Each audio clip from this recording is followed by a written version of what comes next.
चलिए, जय हिंद। कैसे हैं आप लोग? ज़्यादा दिन के बाद मुलाकात हो रही है ना। चलिए, आज हम क्लास 9th का 1.1 जो वीडियो है उसको पहले ही हम यूट्यूब पर लोड कर चुके हैं, ठीक है। और उसका एक बेसिक पार्ट जो परिमेय और अपरिमेय संख्या उसको भी लोड कर चुके हैं, आप उसे देख लीजिएगा, ठीक है।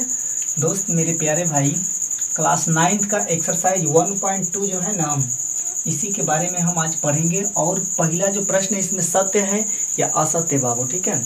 इसमें सत्य आपको बताना है और क्या बताना है, असत्य बताना है। देखिए बहुत आसान क्वेश्चन है और आपको हम बता दें कि इसके बारे में आप लोगों को पढ़ाए थे। सेकंड थोड़ा सा मेरा मिटाने वाला कहीं रख गया है, चलिए कोई बात नहीं। देखिए इसमें जो देखिए पहला प्रश्न है, प्रत्येक अपरिमेय संख्या एक वास्तविक संख्या होती है। तो देखिए आप बताएंगे पहला कि हाँ सत्य है। क्या बताएंगे? सत्य है। क्या है ये? सॉरी, सत्य है, ठीक है। अब इसका आपको कारण देना है, तो कारण आप जैसे ऐसे भी दे सकते हैं। पहला क्या है? सत्य है। अब आपको इसका जो ना परिमेय संख्या और वास्तविक संख्या और अपरिमेय संख्या पार्ट 1 में लोड कर चुके हैं। देखिए जो अपरिमेय संख्या होती है एक वास्तविक संख्या होती है। अपरिमेय का मतलब जैसे कड़ी में 3, कड़ी में 5, ठीक है। ये जो क्या है, ये अपरिमेय, ठीक है। और अपरिमेय संख्या वास्तविक संख्या का होती है, हो जाती है। समझ में आ गई बातें? चलिए अब इसका हम पार्ट 2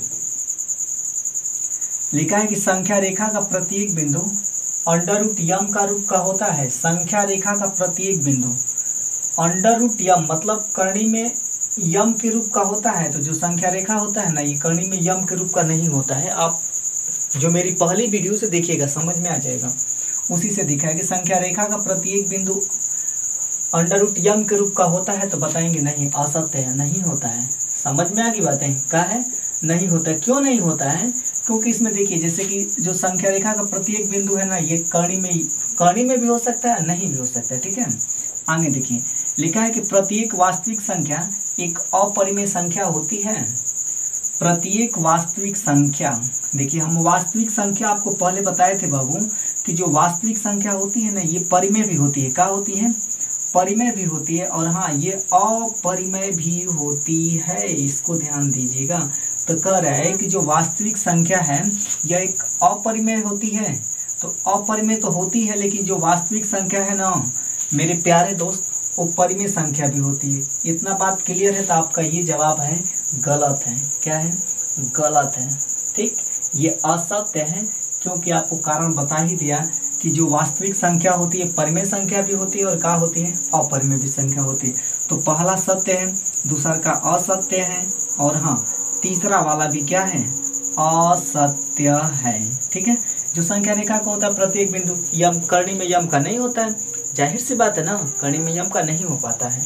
देखिए दूसरा, प्रत्येक वास्तविक संख्या एक अपरिमेय संख्या होती है। तो आप बता देंगे कि नहीं, वास्तविक भी हो सकती है। चलिए क्वेश्चन नंबर धड़ाधड़ हम चलते हैं 2 की ओर, एकदम जबरदस्त तरीका से बात करेंगे। यदि आपको नहीं समझ में आ रहा तो आप हमें कमेंट कीजिएगा, फिर हम आपको समझाने की पूरी कोशिश करेंगे।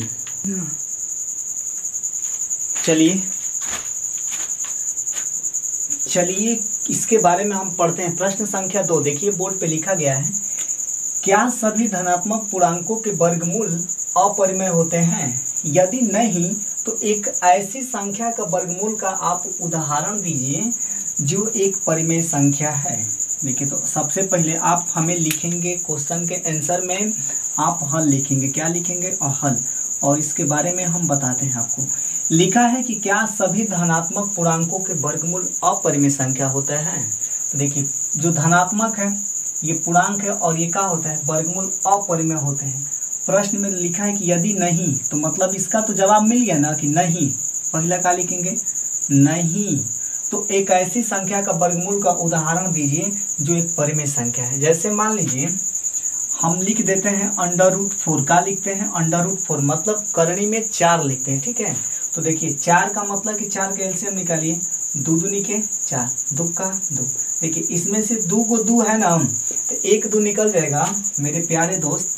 तो 2 को 2 का यदि जोड़ा हम लगाते हैं ना, तो 2 को 2 है तो 1 2 निकलेगा, तो ये क्या निकला 2। तो देखिए जो करनी में 4 है ना, ये अपरिमेय संख्या है। समझ में आ गई बातें? लेकिन हाँ जब इसे हम हल करते हैं तो क्या निकल जाता है, परिमेय संख्या। क्यों? क्योंकि नीचे हम मान लेते हैं 1, तो ये हो जाता है परिमेय संख्या। आपका आंसर हो गया, ये क्या है, परिमेय संख्या। और आप एग्जाम्पल दे सकते हैं, जैसे √9 हो गया।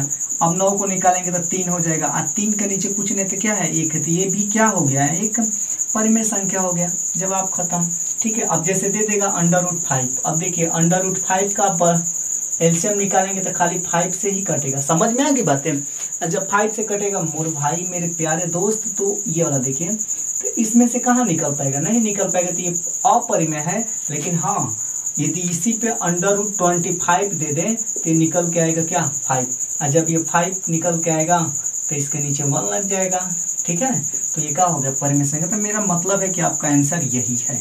ये बातें हम थोड़ा सा प्रचार के लिए बोल दिए थे। ठीक है, चलिए इसको अगला क्वेश्चन नंबर 3 हम चलते हैं। क्वेश्चन नंबर जो 3 है अगली वीडियो में आपको मिलेगी, इसमें नहीं मिलेगी।